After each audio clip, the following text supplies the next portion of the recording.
अस्सलाम वालेकुम दोस्तों। उम्मीद है आप लोग सब खैरियत से होंगे। आज हम लोग पाकिस्तान स्टडीज़ का क्लास डिग्री लेवल का लेक्चर नंबर 35 लेक्चर नंबर 35 करने वाले हैं।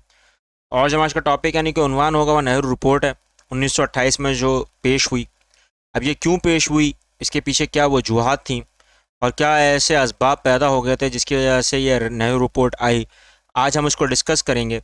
लेकिन इसको डिस्कस करने से पहले अगर आपने इस चैनल को सब्सक्राइब नहीं किया तो इस चैनल को ज़रूर सब्सक्राइब करें और इस चैनल को उन बच्चों तक ज़रूर पहुंचाएं जिनको लगता है कि जिनके पास टॉपिक्स नहीं है या रिगार्डिंग द आर्ट सब्जेक्ट, तो आप उनको ज़रूर इस चैनल के मुतालिक बताएं।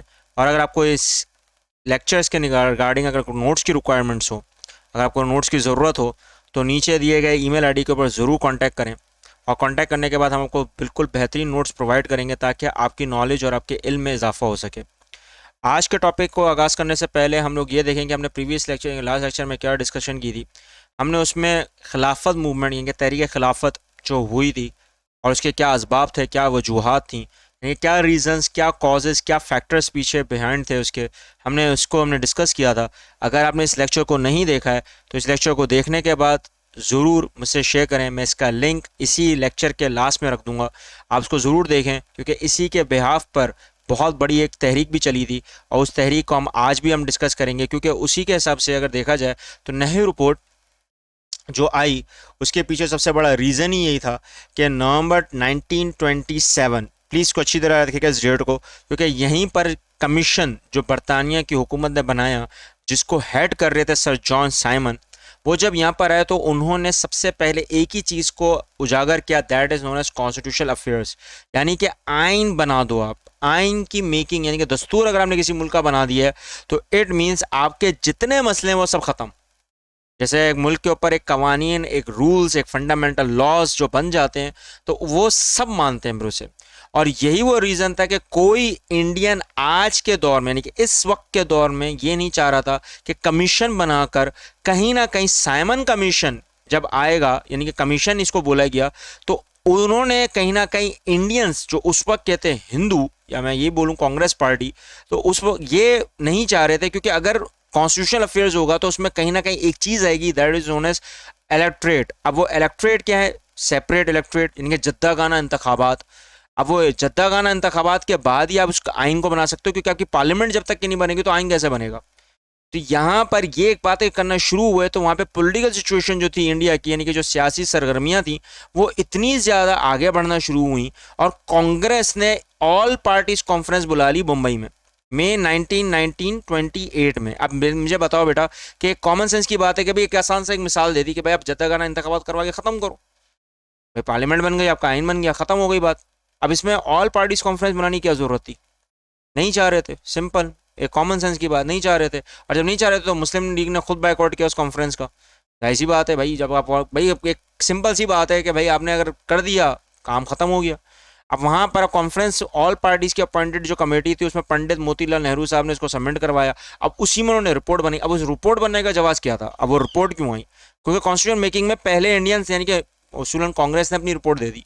अब उस रिपोर्ट में अगर देखा जाए तो बड़ा पॉइंट ऑफ व्यू जो था मुसलमानों का कि साइमन कमीशन का जो अगर एक देखा जाए उसका एक नज़रिया जो देखा जाए वो 1928 में ही इंडियन नेशनलिस्ट यानी कि एक बोलते हैं ना हिंदुस्तान की जो कौमियत का एक तस्वुर है वो मेरा ख्याल से आना शुरू हो गया सामने, ड्राफ्टिंग ऑफ कॉन्स्टिट्यूशन। क्योंकि अब भाई आप पहले एक सिंपल सी बात है कि इलेक्शन करवाओ, पार्लियामेंट हाउस बनाओ, फिर अपने तहफ़्फ़ुज़ात दे दो, ख़त्म, बात ख़त्म हो जाती है।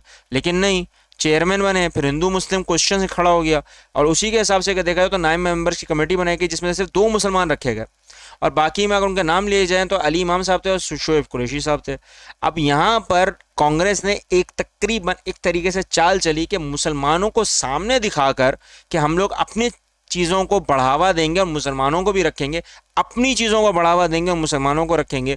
तो फिर बात वही हो जाती है कि अपने आप को अपने बढ़ावा दिया, आपने मुसलमानों को कोई बढ़ावा नहीं दिया। एक सिंपल तरीके से कॉमन सेंस, क्योंकि आज के सारे इंटेलेक्चुअल्स, बेटा मैं हमेशा बोल रहा हूँ, जितने भी दानिश्वर हैं, जितने भी जर्नलिस्ट्स हैं, जितने भी आपके हिस्टोरियंस हैं, वो सब ये मानते हैं कि ये जो पॉलिसीज़ बनाई जा रही हैं उस वक्त बहुत ही एक अजीब व गरीब तरीके से बनाई जा रही हैं। क्योंकि जब इतना ज़्यादा बखेड़ा खड़ा हो रहा है तो कहीं ना कुछ जवाब भी पैदा हो रहा है।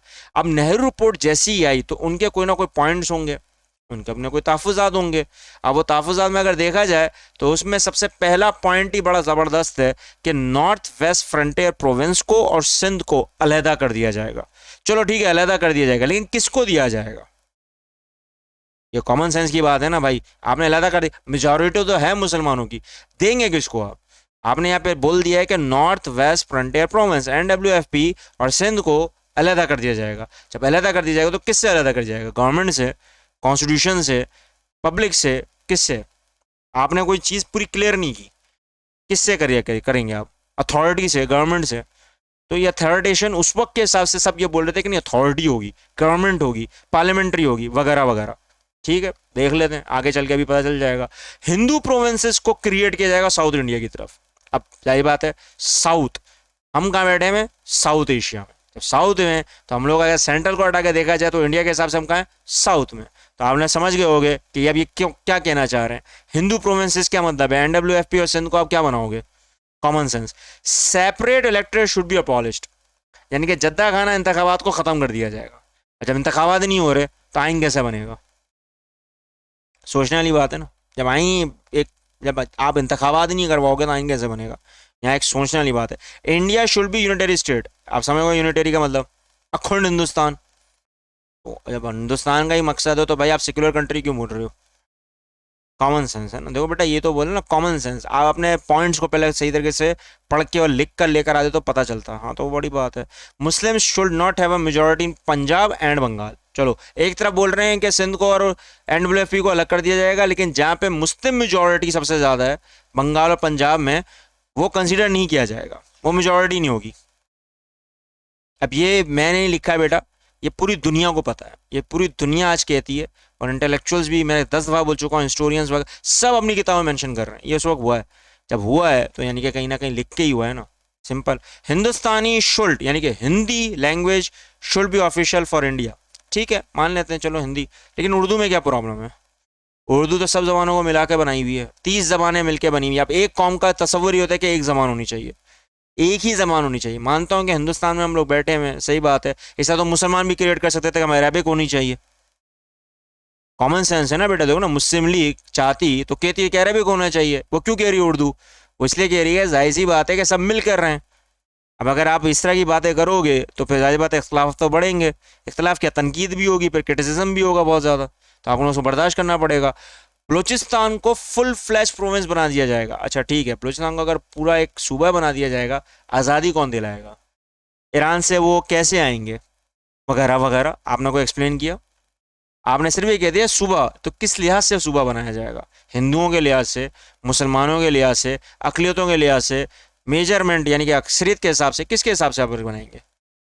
आप क्लियर नहीं कर रहे हो। आप यहाँ पर सिर्फ और सिर्फ एक अपने पॉइंट्स रख रहे हो, और ये 7 पॉइंट्स उस वक्त के हिसाब से मुसलमानों को ये एहसास हो चुका था, इवन के मुस्लिम लीग को एहसास हो चुका था कि ये पॉइंट्स बेबुनियाद हैं एक तरीके से। जब आपने एक पॉइंट रख दिया कि जद्दा गाना इंतखाबात ही नहीं होंगे तो फिर आइन कैसे बनेगा? और उसी में आपने तहरीक शुरू कर दी। अब उस तहरीक में अगर देखा हो तो साइमन गो बैक के नाम से, हाँ वही सही बात है, जाहिर सी बात है, नतीजा तो ये निकलना है, रिजल्ट तो आपके सामने ही आना है। ठीक है, जाहिर सी बात है बेटा। देखो, साइमन गो बैक का मतलब क्या? मुस्लिम मेंबर जितने भी कम्युनिटी उस वक्त के रिप्रेजेंटेटिव में जितने भी आए हुए थे कांग्रेस के अंदर, उनको उन्होंने मानने से इनकार कर दिया। अब वही इमीडिएट इफेक्ट रिपोर्ट का चाह रहे थे कि unite of all Muslim against it. जाहिर सी बात है, रिपोर्ट के हर कोई चाहेगा खिलाफ हो जाए। वो क्यों? क्योंकि मुसलमानों में इसमें कोई है ही नहीं, कोई ऐसा जवाज ही नहीं कि उनका हम साथ दें। मुस्लिम लीग ने फौरन रिजेक्ट कर दिया। वो पढ़े लिखे लोग थे बेटा, समझदार लोग थे ना। अब समझदारों को तो यही बात होती है ना कि पहले सोच समझ के आपने लिखना होता है, क्योंकि कायदे मामले जिन्होंने तो उस वक्त यही बोल दिया होगा, भाई बोल ले भाई, अपने ज़रा बड़ा निकाल ले, देख लेते हैं भाई आपका क्या चल रहा है। उससे पहले दिल्ली प्रपोजल हो चुका था, दिल्ली प्रपोजल से पहले एक रॉबर्ट्स एक्ट आ चुका था। तो ये बहुत सारे तहफ़्फ़ुज़ात थे जिसकी वजह से बहुत अहम बखेड़ा खड़ा हो चुका था। अब हमने, मुस्लिम लीग ने इसमें 2 पॉइंट सबसे मेजर तलाश किए। पहला पॉइंट यही तलाश किया कि आपने जद्दा गाना इंतखाबात ख़त्म क्यों कर रहे हो भाई? जब जद्दा गाना इंतखाबात ही नहीं होंगे तो गवर्नमेंट कहाँ से फॉर्म होगी? ये कॉमन सेंस की बात है। आप पहले इंतखाबात करवाओगे तो फिर गवर्नमेंट बनेगी और फिर कॉन्स्टिट्यूशन बनेगा। आपने पहले अपनी रिपोर्ट में लिख दिया सब कुछ। और इंडियन एक्ट 1909 से लेकर 1990 तक का जितना भी आपने फार्मूला बनाया हुआ वो लागू करवा दिया आपने। आप तो वो चाह रहे हो लागू करवाना, क्योंकि जाहिर सी बात है, जब आप कोई आइन नहीं बना रहे हो तो आपका तो ये आया ना जाएगा। Common sense. और फिर उसी में अगर आप कह रहे हो कि इंडियन कॉन्स्टिट्यूशन फेडरल नहीं होगा, यूनिटरी होगा, तो जब वफाक ही नहीं बन रही, गवर्नमेंट ही नहीं आ रही, लोग ही नहीं आगे बैठ रहे, अपने अपने इलाकों के रिप्रेजेंटेटिव्स ही नहीं है, तो बेटा सीधे सीधा बोलो ना कि मोनार्क करना चाह रहे हो भाई, एक ही करना चाह रहे हो, एक ही बादशाह बना दोगे, एक ही राजा बना दोगे, उसी को वो चलाएगा। सिंपल करो। यूनिटरी का मतलब क्या है? अखंड हिंदुस्तान का मतलब क्या करना चाह रहे हो आप? अखंड का मतलब एक फॉर्मेशन होती है, यूनिटरी नहीं होती है। यूनिटरी का मतलब अगर आप नोट कर रहे हो कि यूनिटरी नहीं है, तो फिर नहीं हो भाई, यूनिटरी का कॉन्सेप्ट ही नहीं हो, ये मोनोआर्क में निकल जाएगा। हम मुसलमान यही कह रहे हैं, हम बोल रहे हैं कि हम यूनिटरी को समझते ही नहीं है। भाई हर रिप्रेजेंटेशन फेडरल में आके बैठेगा, जो जीतेगा वो आगे बैठेगा अपने इलाकों से। लेकिन जमहूरियत के भी अपने अपने नुकसान भी हैं बेटा, लेकिन उसको मैं क्या डिस्कस करूँ आपसे। लेकिन वही बात होती है कि उस वक्त के लिहाज से हम लोग यही चाह रहे हैं कि सब मिल के काम करें। सब मिल के काम करेंगे तो उसका नतीजा भी सही निकलेगा और उसका नतीजा अखज़ भी होगा।